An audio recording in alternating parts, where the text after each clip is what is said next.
One day, when I'm 12 years old or so, my mom sits me down to talk with me after work. Really strange. She never does this, and it was out of the blue.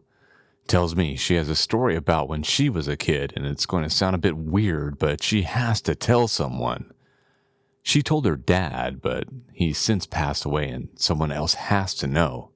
Anyway, story goes, my mom was about my age when she moved into a house with her dad. They're always moving every few years, never staying in one place for too long. This house is older, in an old part of town, but it's pretty nice. Mom gets the feeling she's being watched, but doesn't tell her dad about it.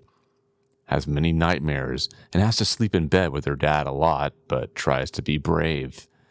Dad doesn't get a lot of sleep either. Mom spends a lot of time home alone because her dad was always busy at work, so she would take the day to explore the house and neighborhood and then barricade herself in her father's room at night, waiting for him to come home at midnight or later. During her daytime exploration, she becomes obsessed with finding secret passageways as she's read about them in books and had a dream about one. Behind the fireplace in the living room, she finds a panel that's loose, and she pulls it off, revealing a door. She opens it, and it opens outward. She steps in. Now this is a part that really hurt her to tell me about. Behind the fireplace, it was warm and kind of dark, and there were a few dark alcoves. She's on her hands and knees and looks into one of them, and leaned up against the side is a corpse with blood on it. She screams and hits her head on the low ceiling and frantically tries to escape, but the door she came in is blocked by something on the outside. She bangs against the door, but it hardly budges.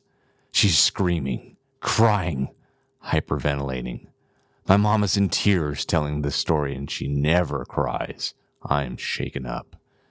She turns around and she sees the outline of the corpse in the dark, still sitting there, propped up against the wall. Mom can't escape and is certain she's going to die. Starts hitting her elbows against the wall and even smashes her head against the door. She's absolutely losing it. She is trapped in here for hours as the sun goes down and all remaining light disappears. Somewhere in there is the corpse. Outside, she hears the back door unlock and her dad walk inside. She starts screaming and pounding on the door, and her dad rushes over to the fireplace. A heavy scraping sound, and she shoves the door open and he pulls her out. He's absolutely stunned.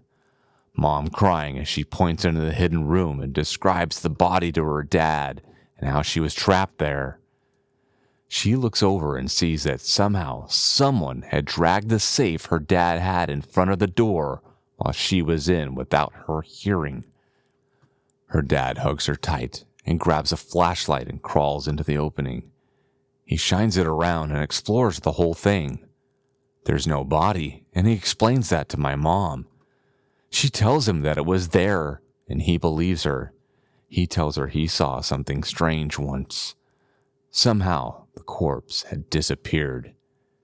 He assures her that he will sell the house soon and they will move out in a week.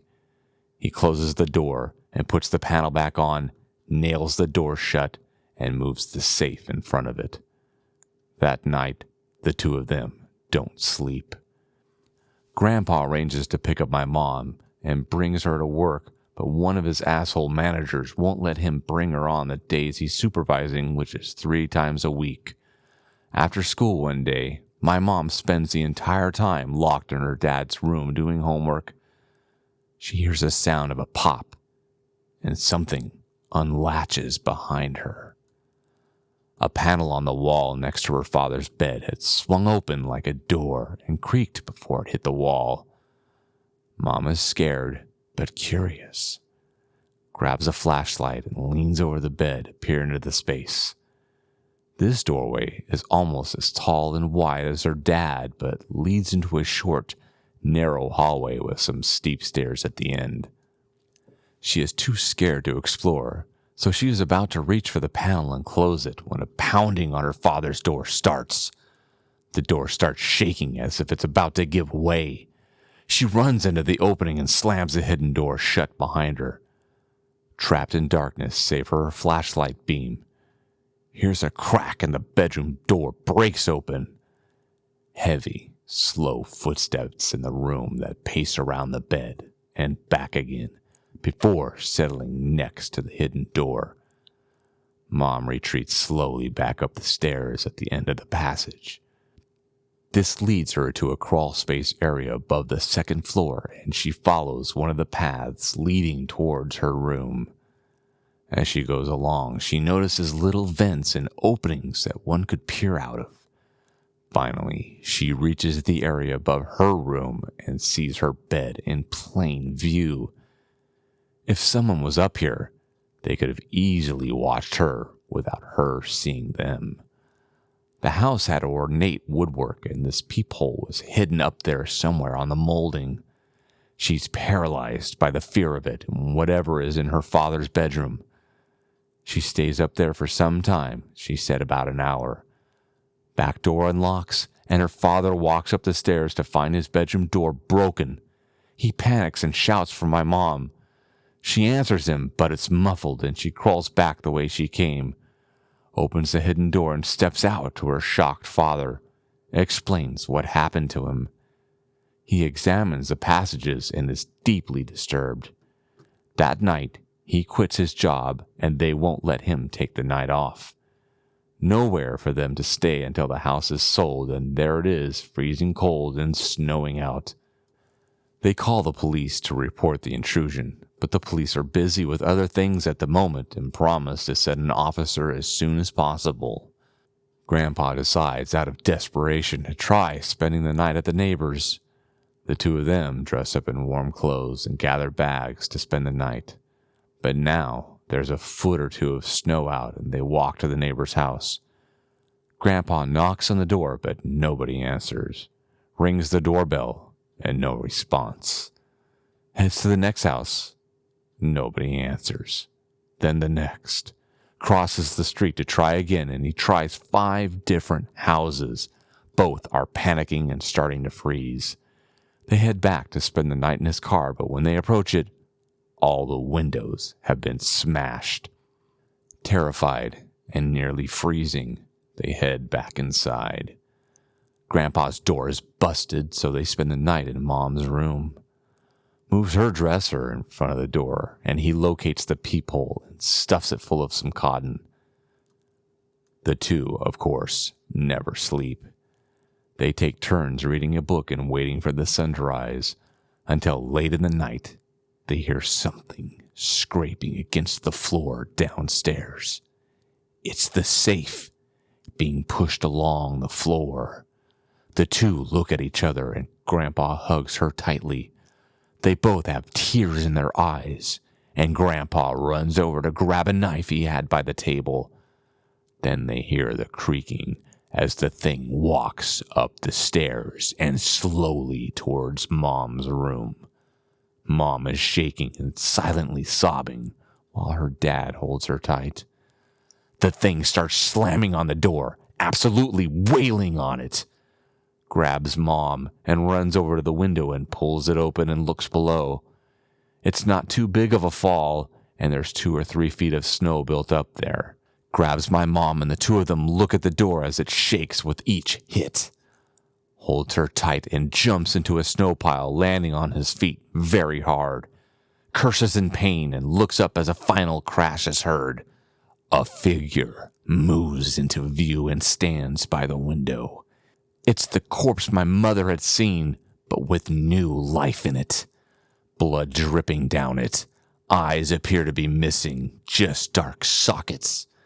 Tilts its head to one side and looks down at them. Grandpa runs as fast as he can through the snow while carrying my mom. Keeps going for blocks and blocks through the shallower snow in the road. Eventually he reaches downtown and runs into a 7-Eleven. Begs the manager, and he agrees to let them spend the night in the store. The two fall asleep on the floor in the back office. In the morning, Grandpa decides nobody can live in that evil house. Returns to his home and torches it. Burns down entirely save for the foundation, the fireplace, and the secret room behind the fireplace, all brick. He made it look like an accident, and the inspectors buy it. Police are a bit suspicious because of the call to the police the night before and the broken glass on his car, but decide it's not worth their time. Not like he's trying insurance fraud or anything, and he's an outstanding citizen. The two move away to live with family after that. Grandpa passed away not too long ago. Mom takes me to see the side of the house a week later. Somebody had rebuilt it around the brick foundation. She bursts into tears, and we drive away. Never talk about it again. Now, after writing all of this, I have to add that little 12-year-old me was very skeptical of the paranormal, and even of this. She told the story so well, but I had to wonder if she was somehow pulling my leg. She's never done anything like that to me, though. To this day, it sounds too much like a movie. Yet she swore to me that it happened, and she was so disturbed by it. Thank you so much for listening to the story, and if you like these stories, please do me a favor and like and subscribe, as that provides me with the motivation to continue doing this and delivering stories to everybody who likes to listen to them. And remember, don't be afraid of the dark. Be terrified of it.